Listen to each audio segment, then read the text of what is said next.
বাহরাইনে মারা গেছে। বিশেষভাবে উল্লেখযোগ্য যেটা যে এই মৃতদেহ এ পর্যন্ত আনতে আমাদের একটা খরচ হয়েছে, এটা ওয়েজ আর্নার্স কল্যাণ বোর্ড খরচ করেছে।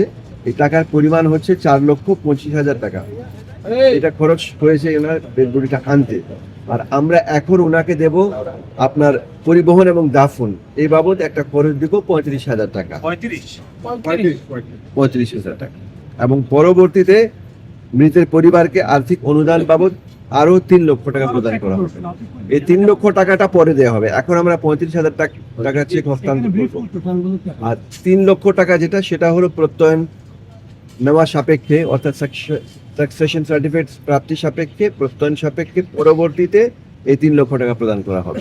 তো বলতে নরমাল যে মৃত্যুগুলো স্বাভাবিক মৃত্যু। কিন্তু আমরাও জানতে পারলাম যে এটা না, ইনফরমেশন নয় এটাই। আচ্ছা, ওকে, আমরা আমাদের যে প্ল্যান আছে, আমাদের যে নীতিমালা আছে, সেই নীতিমালা অনুযায়ী আমরা করছি। আমাদের বিএমএটি থাকলে আমরা প্রত্যেকের ডেড বডি আমাদের বিএমইটি এন্টাইটেল যারা আছে, যারা রেজিস্টার্ড বিএমইটি কর্মী, তারা এটা পাবে।